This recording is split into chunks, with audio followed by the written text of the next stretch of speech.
Hello there guys, you're listening to Ebird Online and I'm back with another review. This is 90 Day Fiance, Happily Ever After, Season 5 Episode 10, Drawing the Line.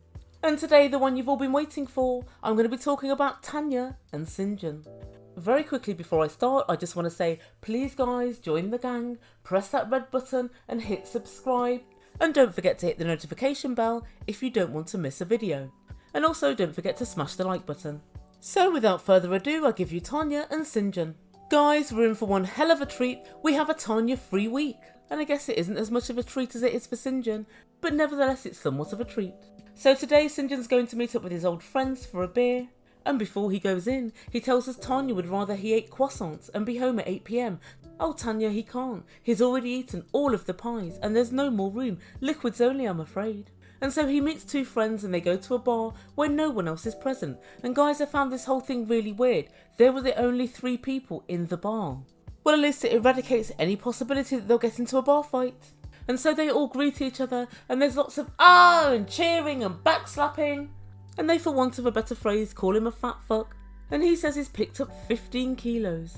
But he's not worried because in Africa, being fat means that you're rich. And they all start drinking in earnest. And so his 2 friends say they're really happy the Springboks won the rugby. And that piqued my interest. They beat England in the final.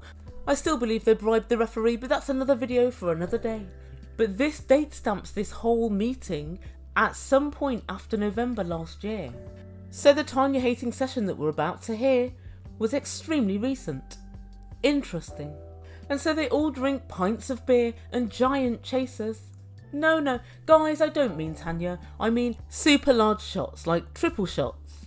And his friends all toast loudly to him and they sing a song about being married. They're about to find out that his marriage is toast. And then they decide to have a stroll down memory lane. And they reminisce and one of his friends said, "You brought Tanya home from the bar one night." And then Tanya decided to just move in. And Sinjin put his hands up and he said, "I know what I did wasn't fair. It wasn't right that I bought this chicken." And then Dylan, his other friend, said, "Jesus man, I was like a boyfriend, but without any of the rewards." And even though this is 2 or 3 years ago, they still seem genuinely perturbed. What an impression Tanya must have made on them.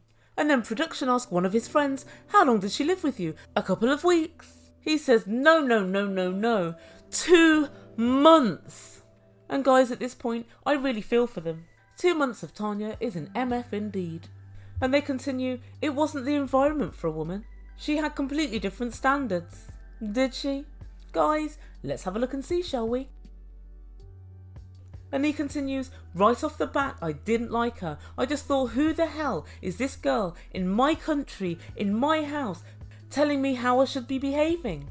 And guys, this sounds like typical Tanya. Always waxing lyrical about what somebody else is doing or somebody else's life. You're on holiday, you pick up the barman, you go home, you reorganise his house and tell all his friends what to do and make their lives a goddamn misery. Oh, that's Tanya! And back at the table the guys are saying, "Why did you get together with her? I can't believe you married her." And Sinjin said, "Well, good sex can make you feel love." Good sex can make you feel love. I was in a lust bubble. You know, I was right there. And then Dylan said, "What's it like being married to her though?" Are you serious? And Sinjin gives a massive exhale of breath. And Sinjin said, "I'm not sure I'm ready for the commitment." "Sinjin, what do you mean you're not ready for the commitment? You're already married." And he said to his friends, "I know, I had to get married in 90 days. 60 days, Sinjin, 60. Don't forget, Tanya robbed you of 30 days. And Sinjin continued, "It leaves me with a lot of questions." And his friends said, "What questions?" And he said, "Well, questions like, should I have waited longer?" Helpful as ever, the eBird's got a few other questions that you might like to consider, Sinjin. So as you've said, should you have waited longer? Number 2, should you have gotten married at all? Number 3 is, should you have noticed that Tanya's a power-hungry authoritarian who will never ever let you get a moment's peace? 4, should you have walked away the moment you saw the shed that you were to live in? And 5, what in the Lord's name were you thinking? They're just a few supplementary questions you might like to consider, Sinjin. No need to thank me. But they said, "What is marriage like?" And he said, "We argue a lot. America's completely crazy. Yes, I got a green card, but F the green card." And his friend asked him, "Are you happy?" And he said, "I could be happier." And they said, are you having fun right now? And he said, yes I am, so much fun I might never go home. Oh lordy lordy, if Tanya could only hear this conversation now. I'm pretty certain, guys, that this relationship is done. And at the end of the piece, Sinjin talks to the producers and he said, I'm having lots of different thoughts. Should I go back or should I stay? There's lots of if, buts and coconuts, but I don't quite have the answers for any of them. And that's everything for this week. You don't have the answers, Sinjin. I certainly do. Allow me. You have got to get rid of Tanya. If this is how you feel, it's no way to continue life. This should be your honeymoon time, your little bubble. And as soon as you're back with your family and as soon as you're back with your friends, it's been nothing but wall-to-wall negativity about Tanya. I can imagine that Tanya regaled you with stories of what a go-getter she is and her relentless level of productivity. She did the same to us and we believed her for a hot second. But in actual fact, Tanya's about as much use as a chocolate teapot. And listening to Sinjin's two friends talk about Tanya has made me realise one thing. Tanya isn't as bad as people say, she's much, much worse. And it's interesting, these are your old friends who you've known for 10 years and you get on with. And neither one of them has got a good word to say about Tanya, and it's not as if they didn't know her, they had 2 months in her presence. They're not enamoured. Tanya has a maddening sense of her own importance, but when it comes down to brass tacks, she can't deliver. And all Tanya can really do is put the pressure on you, Sinjin. She puts the pressure on you to fix the shed. The pressure's on you, even though you've only just got your green card, to find a job. The pressure's on you to carry her around while she's got a broken metatarsal. She had no plan for when you came over whatsoever, even down to where you would live. She has no plan now as to what she's going to do with the whole of her career. All she knows is, I want to have a kid, and I'll do it with or without you. Without, please. Tanya really is the answer to the question, what's the most irritating thing God put breath into? And Sinjin, if you ever want to be happy again, I think you should start looking forward to the time when Tanya's absence brings you the peace you need. So guys, let me know what you think in comments down below.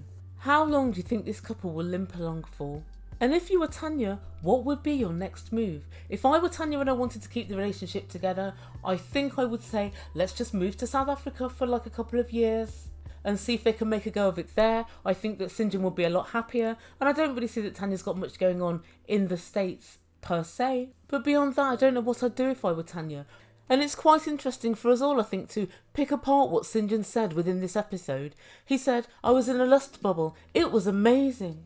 And remember when we first ever saw Tanya, she was walking around a sex shop and she bought a few toys and she said sex is a really important part of a relationship.